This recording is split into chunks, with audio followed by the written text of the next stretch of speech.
अस्सलामु अलैकुम वरहमतुल्लाहि वबरकातुहू।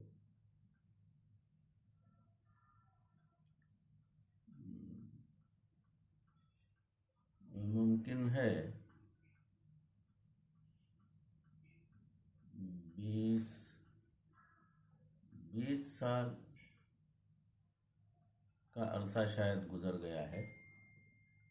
सही तरीके से याद नहीं है, मगर 20 साल या उससे ऊपर हो सकते हैं। मेरा दुबई का सफ़र था और वहाँ जो है अब्दुल सलाम जो है सुना रहा था कि ज़रा घूम फिर कर दुबई के कुछ ख़ास मकामात दिखाना चाहता हूँ। मैं जो है मेरे तरफ से वो गुजारिश किया कि अगर कोई दीनी या इस्लामी या कोई मुक़द्दस जगह हो तो मैं देखना पसंद करूँगा, मुझे ख्वाहिश है करके। बाद में जो है मुझे किसी ने सुनाया था कि अल आइन में एक कब्रिस्तान है, वहाँ चंद सहाबा के मज़ारात हैं। वो मौका हुआ तो जाकर देखिए करके। तो वो मैं अब्दुल सलाम से पूछा, तो बोले अब्दुल सलाम बोले ठीक है जाएंगे, जाकर वहाँ तहक़ीक़ करेंगे, पता चल जाएगा। तो अब्दुल सलाम साथ में 2-3 अफराद और भी थे, याद नहीं आ रही, मैं था।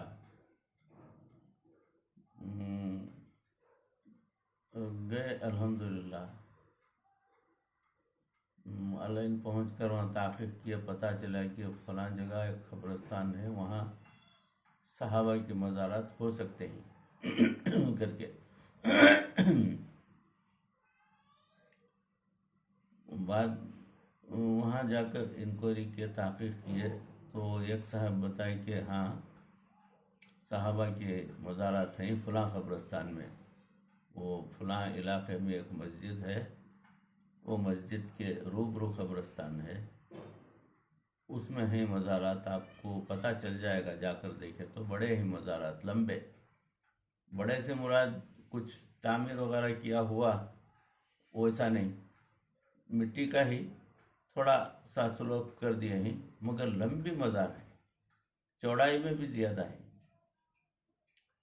ज़रा तकरीबन मुमकिन है 4, 4.5 या 5 फीट चौड़ी होगी, लंबाई में 10 फीट के करीब हो सकती है वो मज़ार। तो बहरहाल वहाँ गए हम लोग। मौसम ज़रा सर्द था, वो फिर भी गए। कब्रिस्तान के अंदर दाखिल होकर इधर उधर देखते चले, आगे बढ़ते हुए। तो एक जगह जो है हमको पता चल गया कि शायद यही सहाबा की मज़ार है करके। कोई एक आदमी बैठा हुआ था, वो एक छोटा सा चिराग जो है जलाकर नीचे रखा हुआ था। क्या उजाले के वास्ते चिराग जलाया था पता नहीं, क्योंकि वहाँ वो सब सिस्टम नहीं है ना, चिराग जलाना, बत्तियाँ जलाना वैसा। तो वहाँ जाकर वो आदमी को पूछे, इधर सहाबा के मज़ारा थे ना, ये है क्या? तो वो आदमी जो है वो ज़बान शायद नहीं आती होगी, वो बोला खबर को बताकर बोला, और खबर के सराहने टूटा हुआ पत्थर पड़ा हुआ था संगे मरमर का, उधर इशारा किया। खबर वो पत्थर की तरफ इशारा किया और चला गया। हम लोग जाकर वो तकरीबन 1 इंच 1.5 इंच थिक जो है संगमरमर का पत्थर था, वो टूटकर 2 टुकड़े कुछ हो गए थे, उसे साइड में डाल दिया गया था। वो पत्थर उठाकर जो है हम जोड़ कर देखे तो लिखकर था काब बिन अंसारी रजी अल्लाह ताला। तो पता चला कि ये सहाबी जो है उनका नाम काब बिन अंसारी है नाम, और उनके बाजू में और पैर की तरफ शायद 1-2 मज़ारात और भी थे, उसमें कोई पत्थर वगैरह नहीं था, कुछ निशानी वगैरह भी नहीं थी। बहरहाल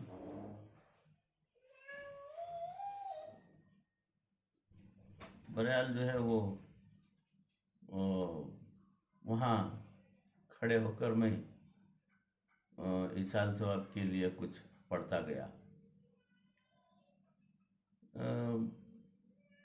वो तकरीबन रात हो गई थी, इशा के बाद का वक्त था। तो वहाँ खड़े होकर कुछ इसाल सवाब के लिए पढ़ रहा था। मुझे एक अजीब किस्म की कैफियत महसूस होती थी। ऐसा लग रहा था कि मैं खड़ूँ वहाँ, देर तक खड़ा रहूँ और पढ़ता रहूँ, और पढ़ने के अंदर भी मेरी कैफियत जो है वो नाकाबिले इजहार। मुझे बड़ा ही एक सुकून और इत्मीनान ऐसा महसूस हो रहा था। तो मैं जो है जो भी सूरतें आयतें याद थे वो पढ़ता गया। तकरीबन 20-25 मिनट तक जो है खड़े होकर पढ़ता रहा। साथ में आए हुए अहबाब भी अब्दुलसलाम और उनके साथ और 1-2-3 जो अफराद थे, मैं जोर देने की कोशिश कर रहा हूँ मगर याद नहीं आ रही कि कौन थे। बहरहाल वहाँ पढ़कर जो है इसाल सवाब किया करके उसके बाद वहाँ से निकले हम। कब्रिस्तान के बाहर निकलते वक्त मुझे अच्छा मालूम हो रहा है कि मेरे पीठ पर कोई आदमी अपना हाथ रखा हुआ है और मुझे आहिस्ता से धकेलता हुआ बाहर लेकर जा रहा है। मैंने प्यार से कोई साथ में बुला लेकर जाते हैं, उस किस्म की का मुझे वो कैफियत मुझे मालूम हो रही थी। तो बाहर निकलने के बाद भी मैं महसूस कर रहा हूँ कि वो हाथ मेरे पीठ से लगा हुआ है। मैंने पीठ पर हाथ रखा हुआ है। पलट कर देखे तो कोई भी नहीं। कार के डोर की तरफ गया तो जैसा डोर खोलकर अंदर बैठने गया तब हाथ हट गया। वो मैं बैठ गया। बाद वो कार निकलने के बाद हम लोग वापसी के लिए आए। रास्ते में कुछ शायद खाने पीने का मौका हुआ तो कुछ खा लिए। फिर उसके बाद आते हुए वापस अबू धाबी को आते हुए बोले कि इशा पढ़ने पड़े हैं, बहुत देर हो गई है, रात के 11 साढ़े 11 कुछ हो गए हैं, तो इशा पढ़ लेना चाहिए करके। तो सर्दी बहुत ज़्यादा थी, ठिठुरती हुई सर्दी थी। तो बोले रास्ते में एक छोटी सी मस्जिद आती है रोड के साइड में, वहाँ पढ़ लेंगे। अच्छा ठीक है। वहाँ जाकर गाड़ी रोक के मैं उतर कर जो है अंदर गया। वज़ू करना था, वज़ू करने के वास्ते गया तो पानी इतना ज़्यादा ठंडा था। अभी जो है वो थोड़ी देर वो वैसे ही मौसम रहा तो लगता है कि आइस बन जाएगा, उतना ठंडा था। मगर क्या करें, वहाँ कोई सिस्टम नहीं था गर्म पानी वगैरह का, तो उसी में वज़ू किया बड़ी मुश्किल से। वज़ू करने के बाद मस्जिद के अंदर दाखिल हुआ। लरज रहा था ठंड से। वो रुमाल से अच्छा पोंछ कर जो है उसके बाद रुमाल भी साइड में रख दिया और नमाज के लिए खड़ा हो गया, रकात बांध लिया फर्ज नमाज के वास्ते। तो रकात बांध कर ठिठर रहा हूँ, सर्दी से ठिठर रहा हूँ, रकात बांध कर पढ़ रहा हूँ ऐसा। तो किसी के दरवाजे के अंदर से दाखिल होने का एहसास हुआ मुझे, कोई आ रहे हैं ऐसा, पैर की आवाज़। बाद में वो देख रहा हूँ कि वो पैर की आवाज़ जो है मेरी तरफ बढ़ रही है, यानी पीछे पीछे से ऐसा महसूस हुआ। मगर ज़रा चलने का अंदाज बेढंगा मुझे लग रहा था, यानी पैर ज़मीन पर मार कर जो चलते हैं ऐसा अंदाज। बहरहाल वो मेरे पीछे तक आकर वो पैर की आवाज़ रुक गए। उसके बाद देखता हूँ कि पीछे से मुझे कोई लंबा सा ओवरकोट प्योर वुल का, यानी वो कुछ बाल वाल का वो ज़रा कीमती जो होता है वो ओवरकोट पहनने का, उस किस्म का कोई मुझे पीछे से यूं उड़ाए और मुझे बड़ा नरम नरम मुलायम लगा और बड़ा अच्छा लगा। और ऐसा लगता था मुझे कि कोई दूसरे पहने हुए थे और अंदर से खूब गर्म था वो, बॉडी की गर्मी की वजह से। और फिर मुझे निकाल कर उड़ा दिया गया तो वो बॉडी की गर्मी जो है वो फील कर सकते हैं ना, तो इस किस्म का मुझे महसूस हुआ। सलाम के पास वो ओवरकोट तो नहीं था। आने वाले साथियों में किसी का था नहीं मालूम, या गाड़ी के अंदर रखे थे नहीं मालूम। उनको एहसास हो गया था कि मौसम ठंडा है, अब वज़ू करने के बाद सर्दी और बढ़ जाएगी, उस वास्ते जो है लाकर मुझे उड़ाए हैं, यह समझकर मैं खैर नमाज रुकू में गया। रुकू में जाकर देखा तो अल्लाह अकबर, वो ओवरकोट जो है इतना लंबा है वो कि मैं ये कुर्सी नहीं बल्कि इससे भी ऊंचे के ऊपर अगर चढ़कर खड़ा हो गया तो ओवरकोट का बॉटम जो है वो जमीन को टच हो सकता है, इतना लंबा ओवरकोट। मैं परेशान हो गया, इतना लंबा ओवरकोट कौन पहनते हैं ये। तो बाद सजदे को गया, सजदे से अतहियात को बैठते वक्त मुझे ऐसा महसूस हुआ कि ओवरकोट तय हो गया है, फोल्ड हो गया है, उसके वो कुर्सी के जैसा बन गया है, उसमें बैठा हूं मैं। तशहुद में जो बैठना है गोया यूं है कि वो नरम कुर्सी हो गई है, उसमें जैसा बैठते हैं इस किस्म की फीलिंग आ रही है। वो फोल्ड होने के बाद उस पर बैठ गया तो खैर मेरी तवज्जो नमाज की तरफ बिल्कुल नहीं थी, सही मानों में पूरी तवज्जो मेरी हट गई थी। मेरे दिमाग में किस्म किस्म के ख्यालात आ रहे थे, पर यार फ़र्ज तो पूरी करना है, वो करना है। तो चौथी रकात पढ़ लिया, फिर तशहुद में बैठा और पूरा अतहियात ख़त्म करके अस्सलाम वालेकुम व रहमतुल्लाह सीधी तरफ जैसे मैं मेरा चेहरा फेरा, ना ओवरकोट मेरे बदन पर है, ना ओवरकोट में बैठा हूं मैं।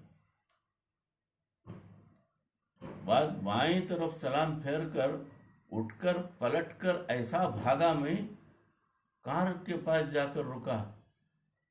वो कार का डोर खोलकर जो है जल्दी बैठ गया। मुझे पसीना निकल रहा था। ये सर्दी के मौसम में ठिठुरने के इसमें कार में बैठने के बाद मुझे पसीना निकल रहा था। अब्दुल सलाम पूछा, अलेंगा निस्किर्चिले? मैं बोला हाँ निस्किर्ची। अलेंगा एंदो गुरुजी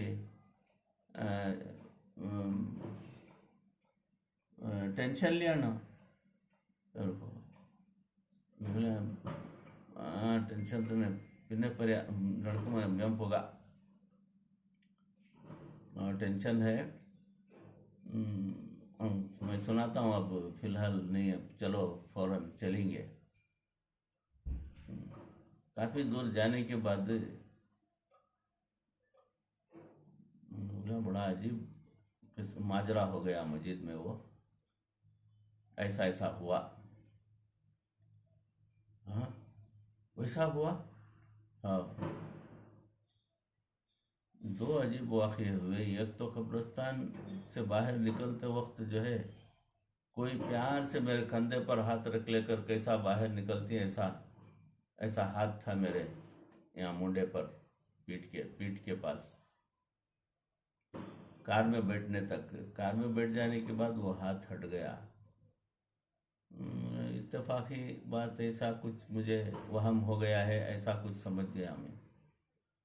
अब मस्जिद में गया तो कोई पीछे से चल लेकर आए और बड़े ज़ोरदार आवाज़ के साथ पैर के बेढंगे तरीके से, जैसा आदमी चलता है पैर पटक कर, ऐसा वैसी आवाज़ आई और मेरे पीछे आकर जो है मुझे वास्कोट जो है वो ओवरकोट जो है मुझे उड़ाया पीछे से।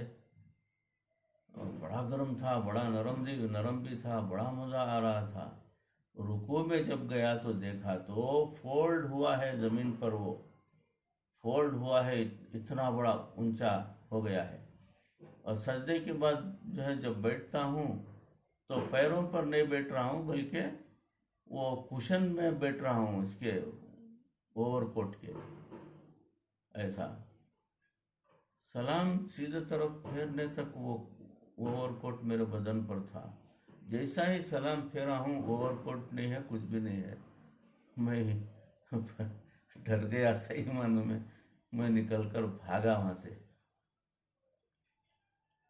तो सलाम देकर बोला, वही पेशानी पर वो पसीना देख रहा हूँ, ऐसे मौसम में आपके पेशानी पर पसीना कैसा गया? खैर अबू धाबी पहुंचे तो शायद रात के 1:30 या 2 कुछ हो गए होंगे। सीधा मुझे मोहम्मद के घर में अब्दुल सलाम जो है मुझे छोड़कर चले गया। मैं मोहम्मद के घर में वो रूम में जो है वो लेट गया। तो फजर को जो है वासिल उठकर जाकर अज़ान बोलता है मस्जिद में। नहीं, अज़ान सिर्फ मस्जिद खोलकर वो ट्रांसपॉन्डर है उसका स्विच ऑन करता है वासिल। वासिल नहीं, क्या नाम, फैसल कुछ अब्दुल सलाम का छोटा बेटा, वो स्विच ऑन करता है। तो उसके बाद जो है वो रिले होती अजान, तो ये मस्जिद के स्पीकर से भी आवाज़ जो है मोहल्ले में फैलती है। सारे मसाजिद के इसमें वो मस्जिद के स्पीकरों को उसका कनेक्शन है, वो ट्रांसपॉन्डर का। उसका स्विच ऑन करके रखना। वो कहीं सेंटर है, वहाँ से अज़ान होती है एक, तो वो अज़ान पूरे अबू धाबी में वो एक ही वक्त में वो ये होती रिले होती है। तो अज़ान के बाद वो आ गया घर को। मस्जिद के बाजू ही वो मस्जिद का मकान वो देकर थे मोहम्मद को। तो वहाँ जो है आ गया वो। और फिर मैं वज़ू वगैरह करने के बाद बाहर निकला नमाज के वास्ते, तो सलाम भी या मोहम्मद भी साथ था और फैसल भी साथ था। हम गए तो जाकर वो मस्जिद का दरवाज़ा कीली डालकर खोले, लॉक था ना, वो दरवाज़ा खोलकर अंदर गए। अंदर दाखिल हुए तो मेरी नज़र दाखिल होकर ज़रा आगे बढ़कर गए तो मस्जिद की पहली सफ के दाईं तरफ राइट साइड के कार्नर में कोई बैठे हुए शेख कुरान तिलावत करते हुए। बड़ी अच्छी मोटी पर्सनालिटी, बड़े ऊंचे आदमी, चेहरे पर अच्छी बड़ी दाढ़ी है, गोरा चेहरा है। चेहरा वो साइड से देखा मैं उनको तो मेरे खुसर हज़रत के अबू बकर मुस्लियार के चेहरे के जैसा मुझे साइड से नज़र आया।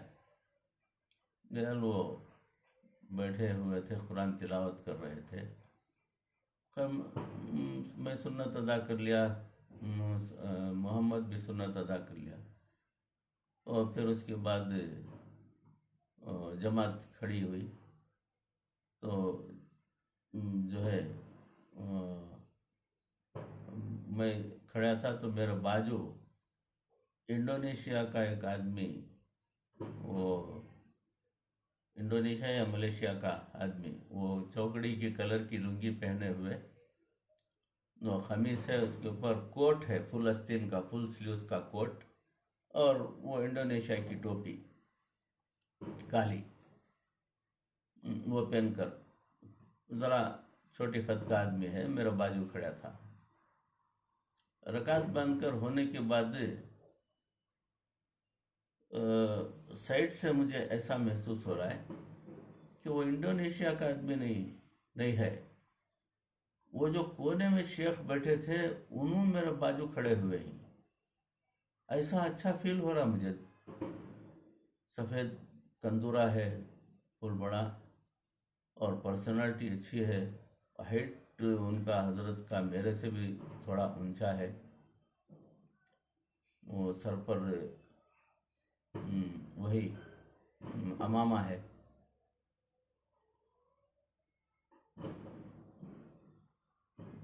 वो नमाज भी मेरी जो है,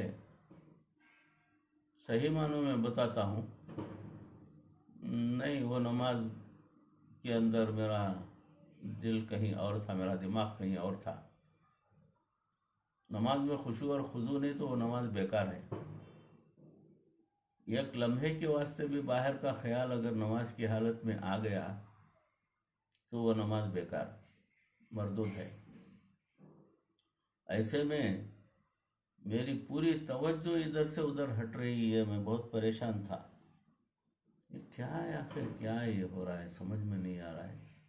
ये इंडोनेशिया का आदमी मेरे बाजू खड़ा हुआ था, काला कोट पहने हुए, काले टाइप का था, ज़रा शायद डार्क ब्लू कुछ ऐसा था। वो पहने हुए इंडोनेशिया का आदमी खड़ा हुआ था। रकात बांधकर साइड से जब वो साइड का नज़ारा होता है तो मुझे लग रहा है कि वो शेख जो वो तरफ कार्नर में बैठे हुए थे पहली सफ में, वो पहली सफ ही में मेरा बाजू आकर खड़े हो गई। वो कैसा आकर खड़े होते? इंडोनेशिया का आदमी तो रकात बांधा था मेरे साथ, पूरी नमाज वैसी ही गुजरी। फजर तो इमाम सलाम फेरे, यानी मोहम्मद सलाम फेरे तो उनके साथ सलाम फेरा, अस्सलाम वालेकुम रहमतुल्लाह। दाएं तरफ जो है तो इंडोनेशिया का आदमी ही है, अरे ये आदमी दरमियान में पूरे 2 रकात में भी साथ में शेख वो नमाज पढ़े।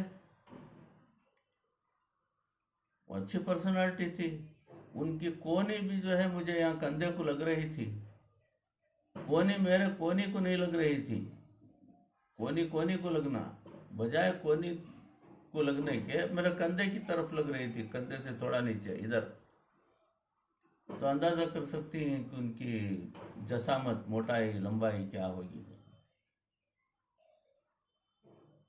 हैरान मैं। खैर नमाज हो गई, वो फिर तस्बीहात वगैरह पढ़े, फिर उसके बाद वहाँ से निकले और फिर सब लोग बाहर निकल गए। तो मोहम्मद जो है दरवाज़ा बंद कर लिया, लॉक कर लिया। वापस आकर बैठकर चाय पिए, चाय बिस्किट जो है वो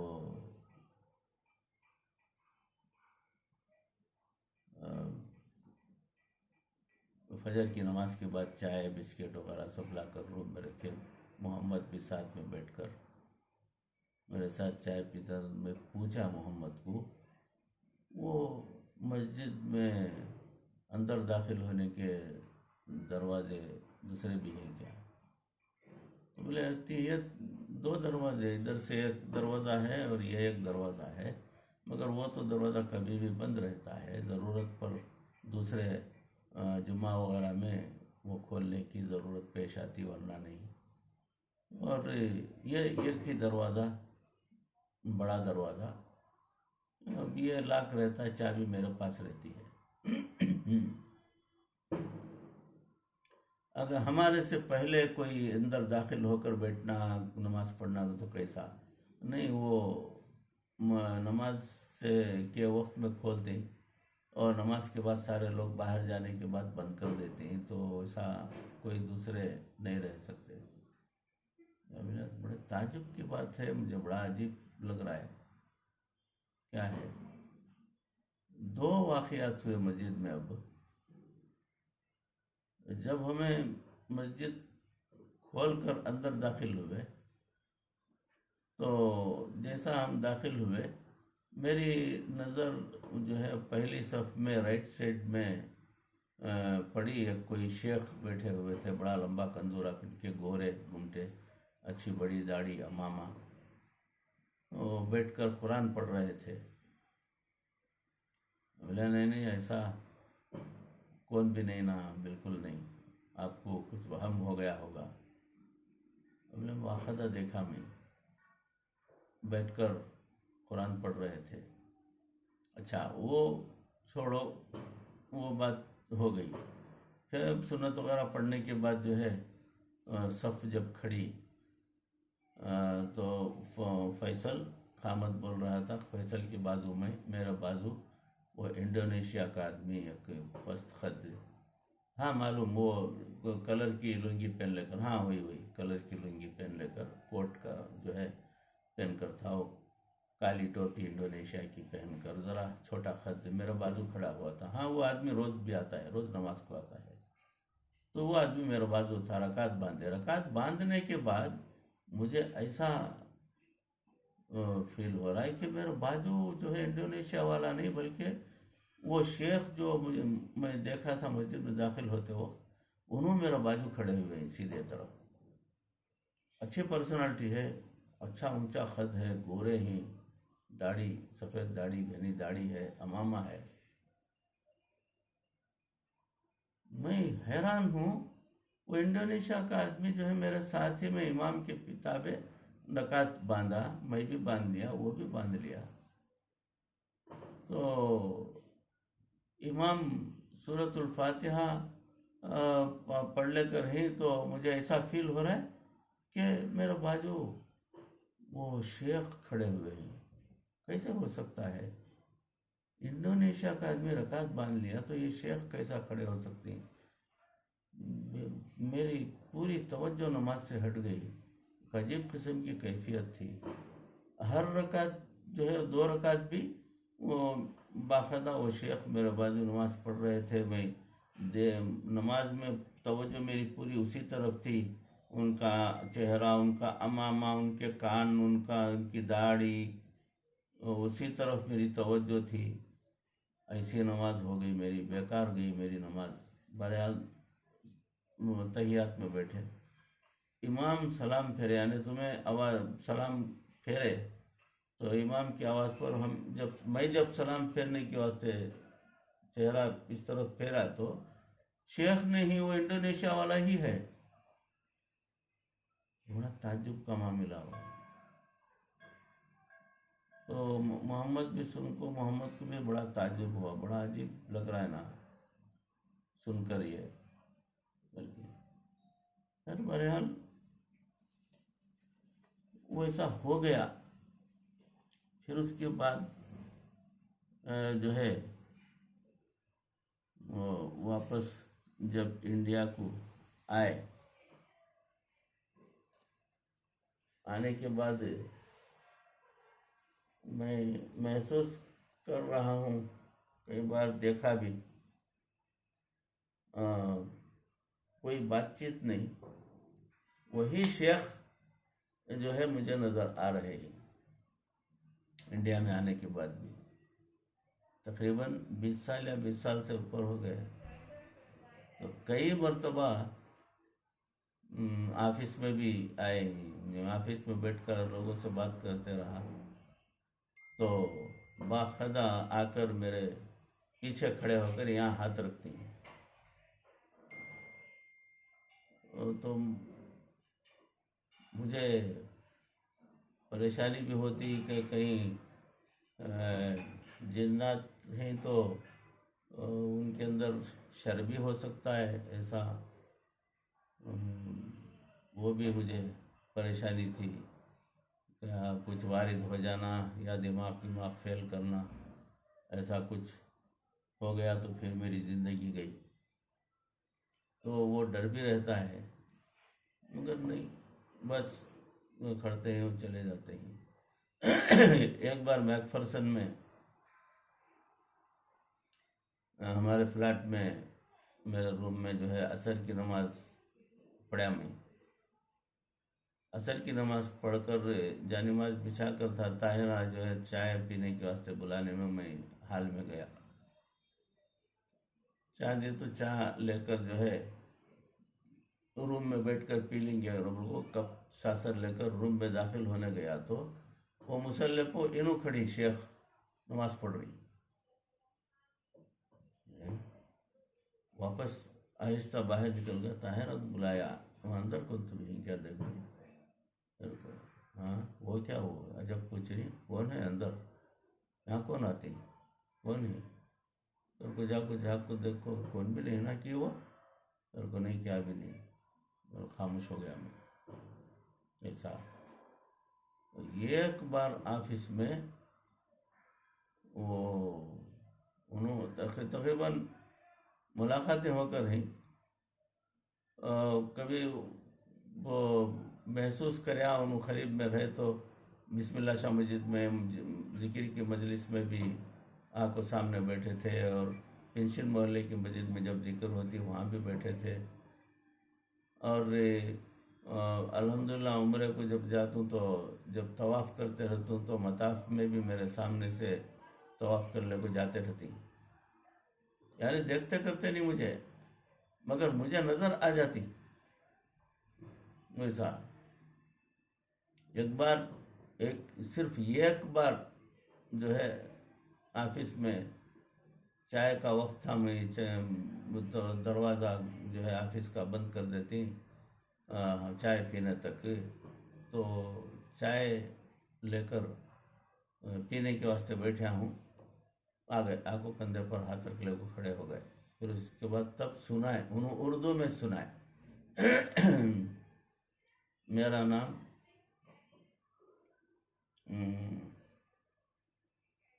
क्या है, मोहम्मद हिशाम जुंदुब है। मेरा नाम मोहम्मद हिशाम जुंदुब है।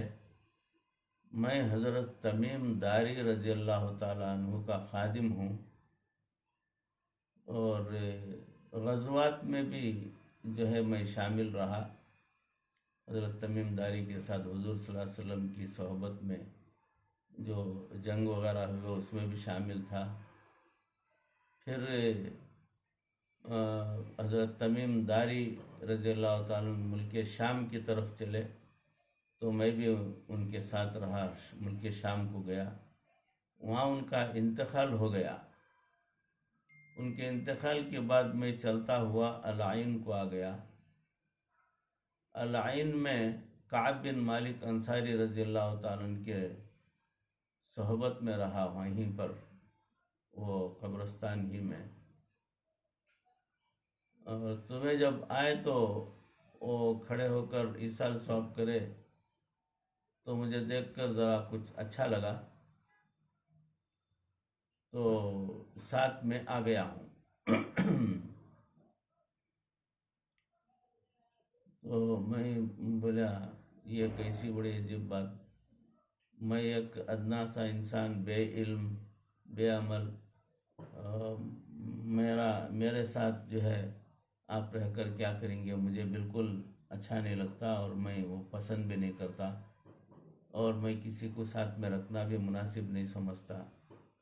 और आप जो है सहाबी हैं आप, और वैसे अकाबिरीन से आपका ताल्लुक़ और निस्बत है, और आप जो है रहते भी थे तो अल आइन के कब्रिस्तान में, यानी वो इस्लामी मुल्क है और वहाँ जो है आप का रहना जो है मुनासिब था। मेरे साथ जो है यहाँ आना जो है आपके लिए बिल्कुल मुनासिब नहीं। मैं गुजारिश करता हूँ आप मेहरबानी से यहाँ से वापस चले जाइए। तो उसका कोई जवाब उन्होंने दिया नहीं। फिर उसके बाद उन्होंने चले गए। और उसके बाद भी देख रहा हूँ वक्तन फ़वक्तन मुझे नज़र आ जाती। 2018 या 2019 में भी तवाफ़ में जो है उनको देखा मैं, वहाँ तो देखता था। उसके बाद यहाँ आया तो यहाँ भी मुझे नज़र आ रही। एक बार किसी मस्जिद में भी नज़र आए। 2019 में किसी मस्जिद में भी नमाज को गया तो यहाँ पर बेंगलुरु में वहाँ भी नज़र आए। ये बड़ा अजीब मामला है। वल्लाहु आलम क्या है, ना मैं उनको फिर बात कर सका, ना वो कुछ बोले तो उनको सुनाई देता है या उन्होंने सुनना नहीं चाहते, क्या है नहीं मालूम, कुछ जवाब तो नहीं देते उन्होंने। वो कभी आते रोकते और चले जाते। ऐसा हो रहा है। ये मेरे बच्चों को इल्म में लाने के वास्ते सुनाया।